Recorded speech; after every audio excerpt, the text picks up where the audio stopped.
Perkenalkan, nama saya Tresya Hilataung, saya dari kelompok 5. Di sini kelompok kami akan membawakan materi yaitu tentang strategi produk dan harga.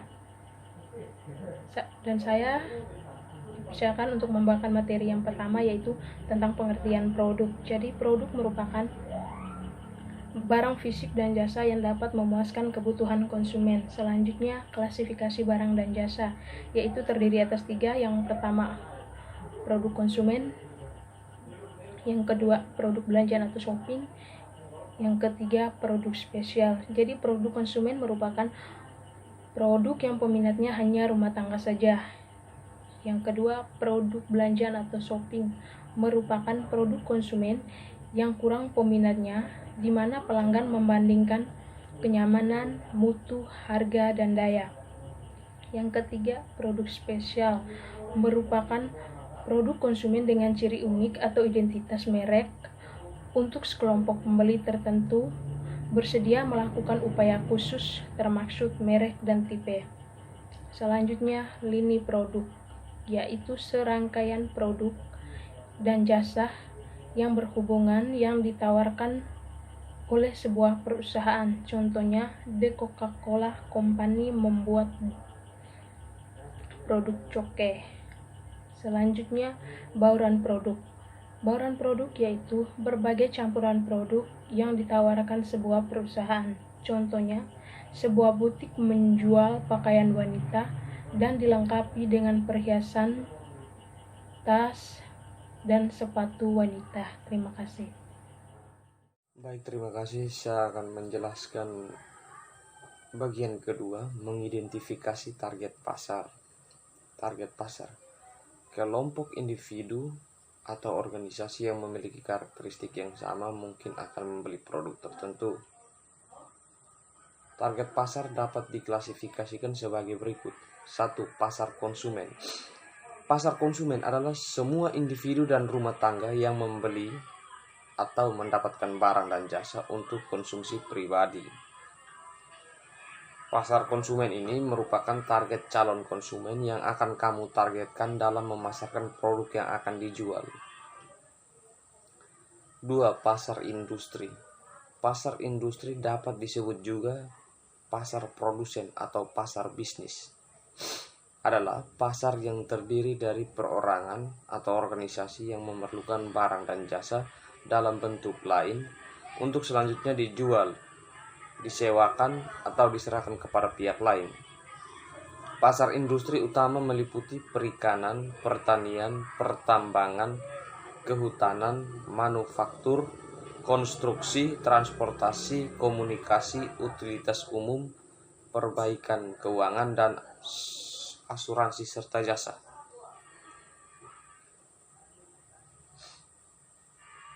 Faktor-faktor yang mempengaruhi ukuran target pasar. 1. Kecenderungan demografi. Karakteristik populasi manusia atau segmen tertentu dari populasi tersebut. Contoh usia, jenis kelamin, pendidikan, pendapatan. Ukuran segmen.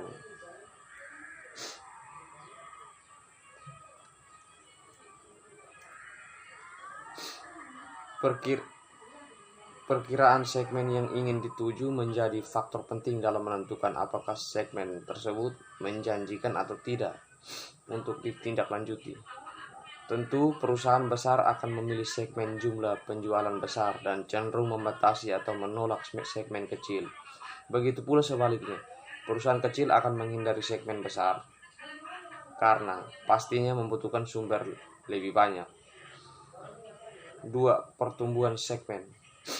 Pertumbuhan segmen juga merupakan salah satu faktor yang wajib diperhatikan dalam menentukan target pasar. Meskipun ukuran sebuah segmen saat ini relatif kecil, tetapi tidak menutup kemungkinan akan berkembang di masa yang akan datang jika ada tanda-tanda perkembangan yang positif. Karena pada dasarnya segmen kecil adalah segmen pasar yang potensial. Faktor yang kedua, faktor geografi. Faktor geografi dibagi atas 2. 1. Analisis situasi. Lakukan analisis situasi serta teliti dan cermat sebelum menentukan target pasar. Analisis situasi tersebut berhubungan dengan konsumen, para pemasok, dan para distributor dengan menggunakan analisis SWOT, Strengths, Weakness, Opportunities, Threats. Yang kedua, sasaran pemasaran. Sasaran pemasaran yang utama adalah untuk jangka waktu yang akan datang. Faktor yang ikut mempengaruhi target pasar dalam hal ini adalah konsumen, pelanggan baru, dan sebagainya.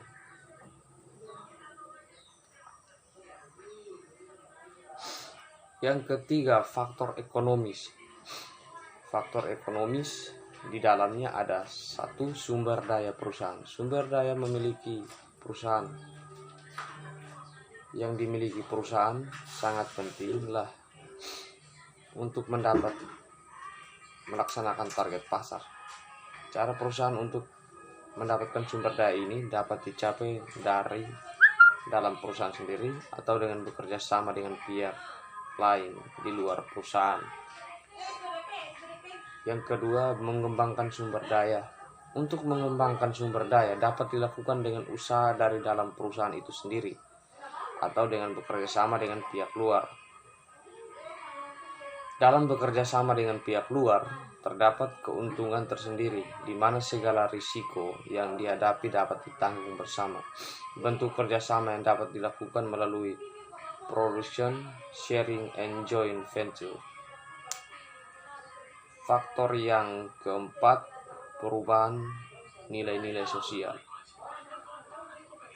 Faktor ekonomis adalah faktor luar perusahaan yang dapat mempengaruhi upaya pencapaian target pasar ini. Faktor luar yang paling banyak mempengaruhi pelaksanaan target pasar adalah perdagangan kebijaksanaan, pemerintah di bidang ekonomi, situasi politik, dan suasana persaingan di masa yang akan datang jika ada tanda-tanda perkembangan yang positif. Karena pada dasarnya segmen kecil adalah segmen pasar yang potensial. Faktor yang kedua, faktor geografi. Faktor geografi dibagi atas dua. Satu, analisis situasi. Lakukan analisis situasi serta teliti dan cermat sebelum menentukan target pasar. Analisis situasi tersebut berhubungan dengan konsumen, para pemasok, dan para distributor dengan menggunakan analisis SWOT, Strengths, Weakness, Opportunities, Threats. Yang kedua, sasaran pemasaran. Sasaran pemasaran yang utama adalah untuk jangka waktu yang akan datang. Faktor yang ikut mempengaruhi target pasar dalam hal ini adalah konsumen, pelanggan baru, dan sebagainya.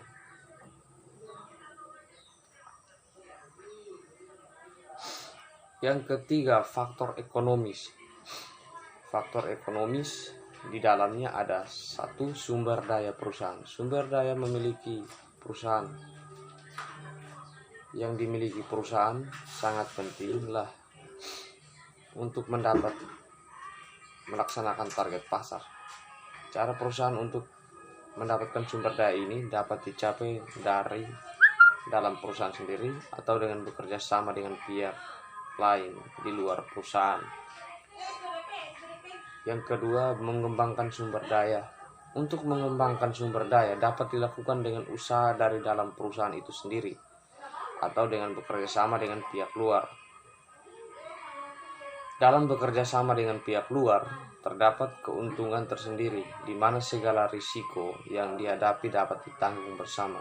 Bentuk kerjasama yang dapat dilakukan melalui production, sharing, and joint venture. Faktor yang keempat, perubahan nilai-nilai sosial.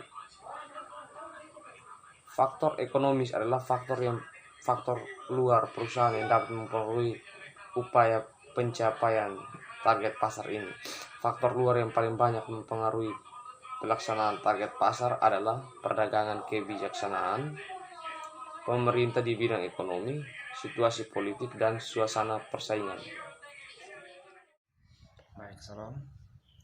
Perkenalkan, nama saya Yusuf Rio, saya dari kelompok 5 dan mendapatkan bagian untuk menjelaskan menciptakan produk baru. Yang pertama, penggunaan riset pemasaran, akumulasi dengan analisis data untuk membuat keputusan pemasaran. Baik, jawabannya, baik, saya akan menjelaskan analisis data untuk membuat keputusan.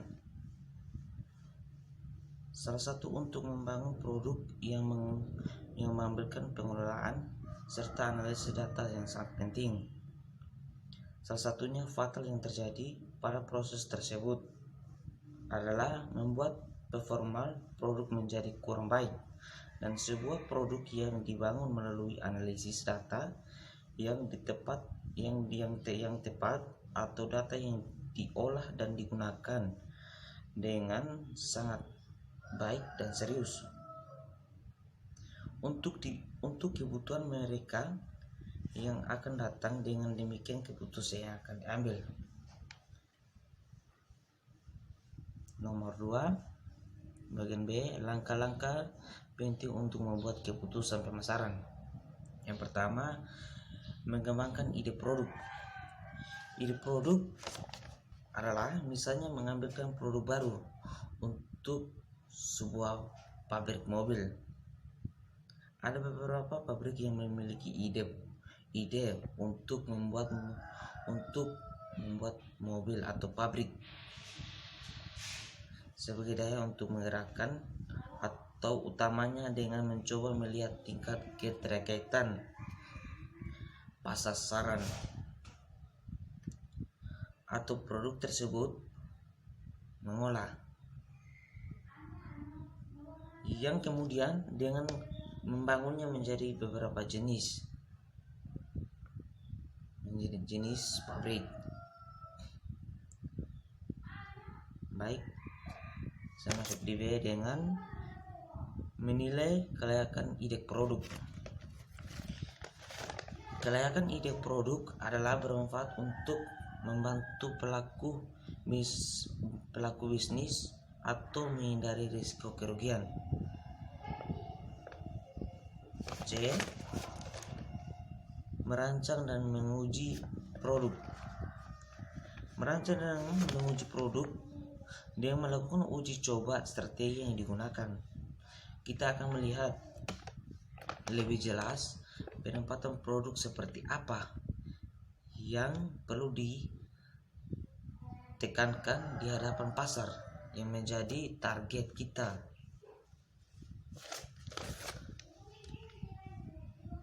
Bagian keempat, mendistribusikan dan mempromosikan produk.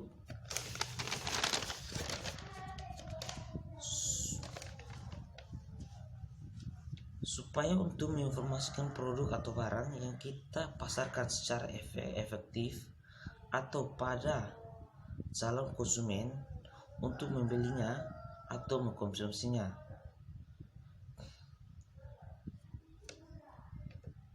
Baik, bagian kelima, pengawasan pasca produksi. Pengawasan pasca produksi tidak semata-matanya dimaksudkan untuk mengawasi produk yang terjadi, tetapi pengawasan dimiliki sejak awalnya atau dari persediaan awalnya pada yang akan kita kerjakan sampai barang jadi. Oke, mungkin itu saja dari saya. Sekian dan terima kasih. Selamat pagi. Di sini saya akan membahas yang di bagian kelima, yaitu siklus kehidupan produk. Di sini siklus kehidupan produk ada 4 item. Yang pertama pengenalan, yang kedua pertumbuhan, yang ketiga kedewasaan, yang keempat penurunan. Pengertian dari pengenalan adalah sesuai dengan namanya yang kita lihat terhadap merupakan tahapan perkenalan yang menjadi cikal bakal satu siklus kehidupan. Akan produksi dengan di pasar dalam jumlah yang lebih besar. Yang tahapan kedua, pertumbuhan. Pengertian dari pertumbuhan adalah yang menentukan suatu produk yang lebih berkembang atau tidak, yang menguntungkan laba akan meningkat dalam prosesnya. Yang ketiga, kedewasaan.